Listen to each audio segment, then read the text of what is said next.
says it's setting up, done, it's redirecting, and it looks like we're almost live. Almost live, and if you're from Seattle, you probably know about that. Okay, there is a 30-second delay. I will not be able to see the live chat. So I think we're good. Here we are. Hey, everybody. We've made some progress on the vest. If you caught part 5 of this video series, you know that I finished the practice vest and it went out in the mail on Monday to one of my granddaughters, and I'm very excited about that. I think that she is going to love it. Then over the weekend, I cast on for my vest. I'm very excited about that, and I wanted to talk to you about getting started. I've talked to you throughout this series about little tips and things I've noticed and things I'm trying on the practice. And now that I'm doing the version for myself, we're going to talk about some of them again in real time. The first thing to know with this pattern is that it starts with a provisional cast on, and then we're knitting a folded hem. And if you've never done that before, it's one of those just magical stitching things that it's really nifty because it's actually more simple than you might realize. But we're going to start with that provisional cast on. Most of the time we do a provisional because we're going to come pick up these stitches and we are going to continue working from them.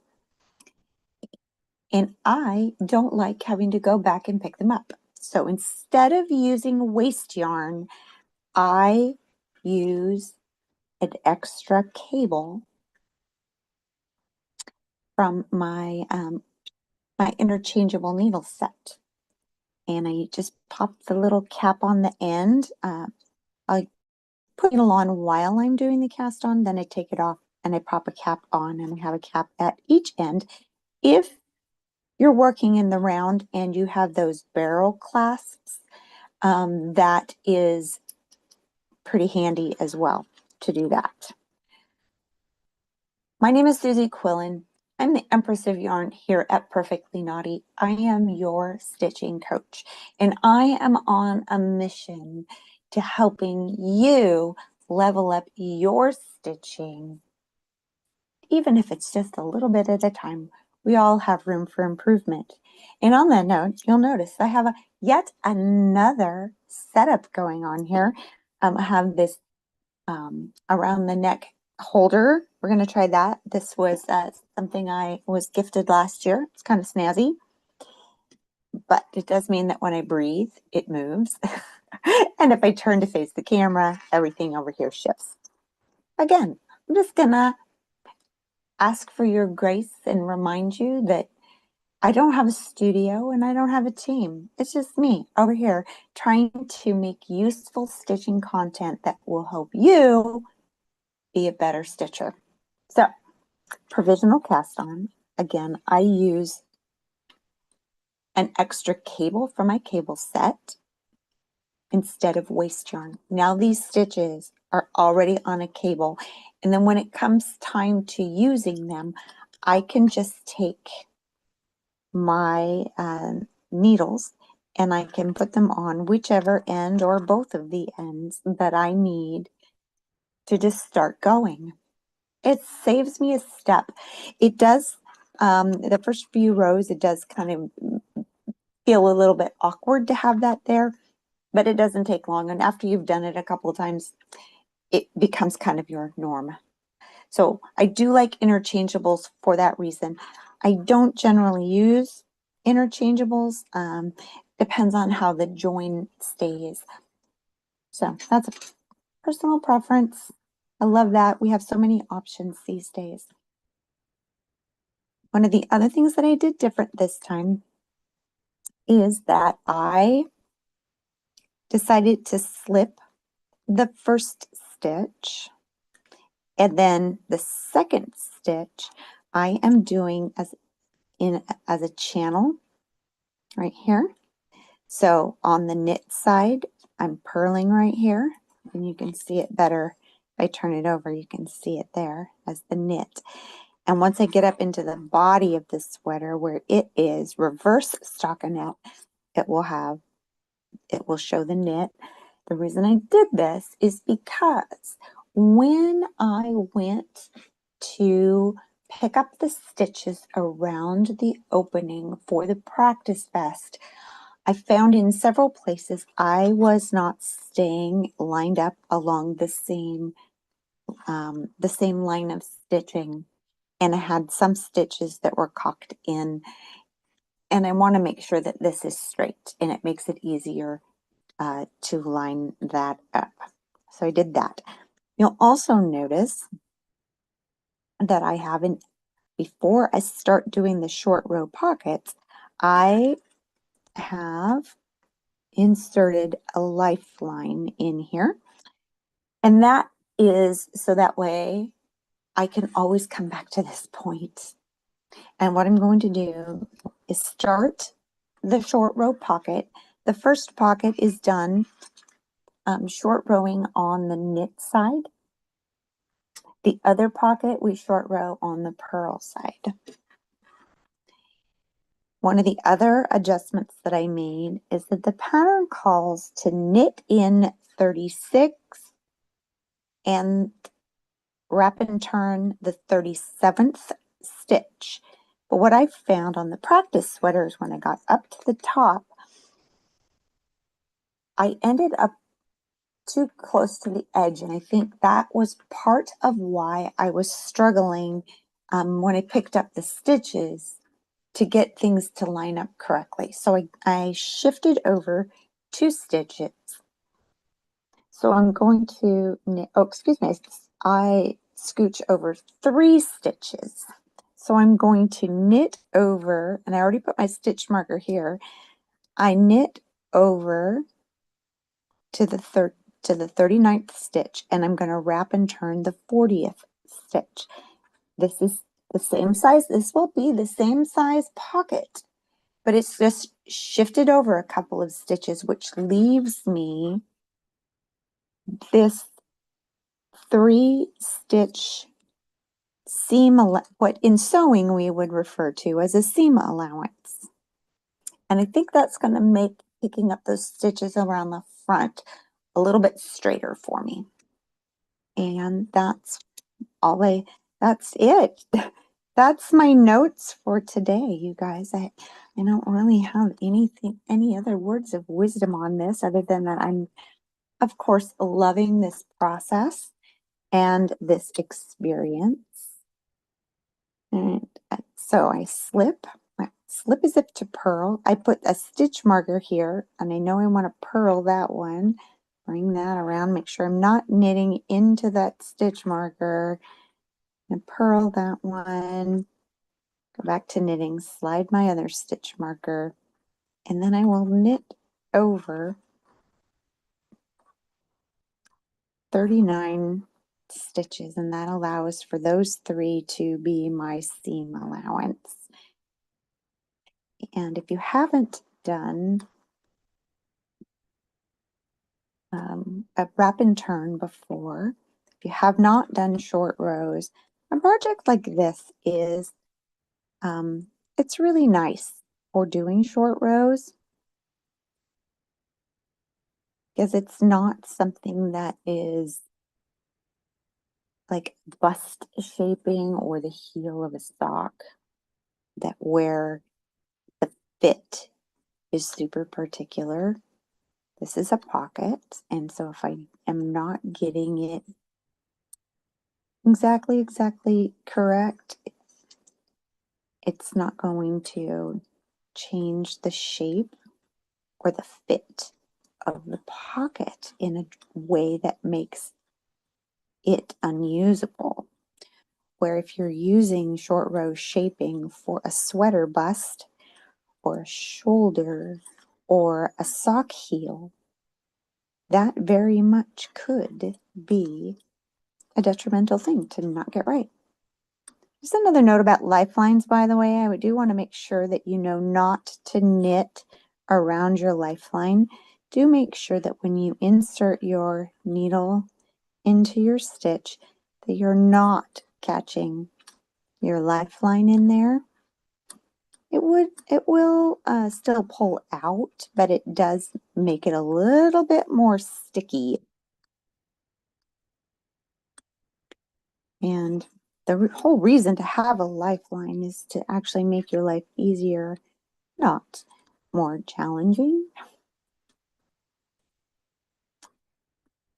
Okay, almost there. I'm gonna just do this row with you here to show you. We're gonna come down to one. This one right here is the one we want to wrap and turn. And following their specific instructions in the pattern, the yarn is in the back. I'm going to slip the stitch that I want to wrap, and I'm going to bring the yarn to the front, and then I'm going to slide it back, and then I'm going to take the yarn back to the back. I like to stick a stitch marker right there after I have wrapped my stitch and I've turned my work.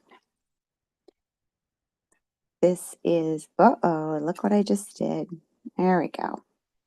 Oh my goodness. All right, there we go. Make sure that I didn't totally mess that up, you guys. This is live, real life stuff happening here. Nope, that is correct. Okay, good. That's real life. That's what happens when we do things live. I like to put a stitch marker immediately next to that one because it is highly likely that I will lose count of the number of times or where those wrap and turns are. That does make a gap in the fabric a little bit, but this helps me. It gives me a tactile under my fingers reminder of where those are. And then when I go back to knit them in later, I just drop those out.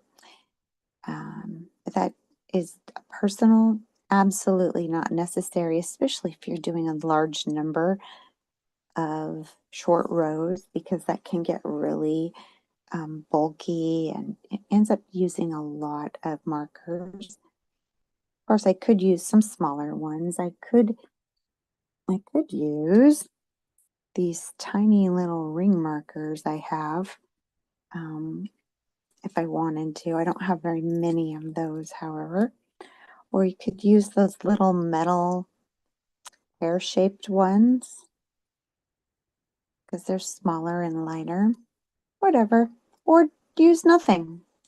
If you're good and you're that brave, I'm not that brave about it anymore because I know that I get distracted very easily and I lose track of where I am in the pattern.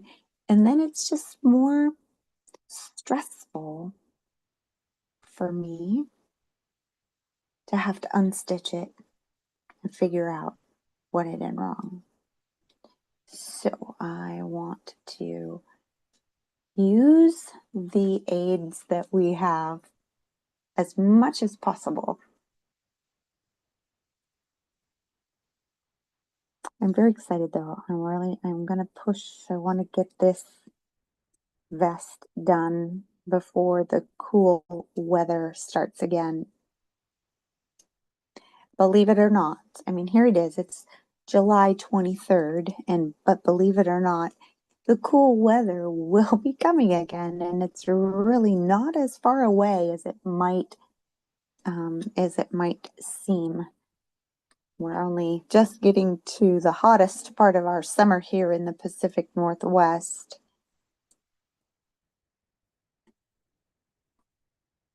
And anytime starting in September, we can start getting the cooler weather. And all right, here we are at my 2 stitch markers. This is the one, this is going to be the line of stitches that I'm picking up on, and on this side it needs to be knit. So I'm going to move my stitch marker over, move my yarn to the back, knit the stitch. This is almost like doing ribbing in that sense. Bring it back, move the marker, and purl the last stitch. Okay, then we turn this around. And we'll take a look at what we've got going on here. Now you can better see my lifeline. And this next row, it wants me to knit across until I get to 2 stitches before the previous wrap and turn. So there's my wrap and turn. There's my stitch marker. So I will come over to here. I will wrap and turn this stitch right here. And I'm going to do nothing with that stitch over there. Is this even focusing? There we go. Let's see if we can get that to focus a little bit. So I will knit over until I have these 2 left. I will wrap and turn this one and do nothing with that one. And then I will purl back. And I have to do that a total of 9 times, leaving that with the gap of 2, and then we move into where we do some with just 1. So exciting, it's fun. This also helps me to make sure that I make both pockets the same. Okay, well, thank you so much for following along with this project. It's been a lot of fun for me. I really enjoy it. I know there's a lot of parts to this video series, and each one of them has little tips and tricks that will help you level up your stitching and help you to just be a little bit better stitcher in everything that you do, whether you knit or you crochet. I'm here to help you, to teach you, to lead you, to guide you from my own personal imperfect self. I make a lot of mistakes, but I keep trying. I keep experimenting. I keep exploring. And I want to encourage you and inspire you to do the same with your stitching. I'd love it if you would subscribe, if you would click the like button, the thumbs up button here. Tell your friends about this channel. Join us. You can head over to the website to perfectlyknotty.com and you can sign up for my email newsletter where I share exclusive things I only share there. My promotions and my deals only happen in the newsletter. So if you want to join over there, I'd be honored to have you. Thank you so much for joining me today. I look forward to seeing you in the next video. I love your comments. I love your questions. And that's all I've got for you. Have an awesome day. I'll see if I can figure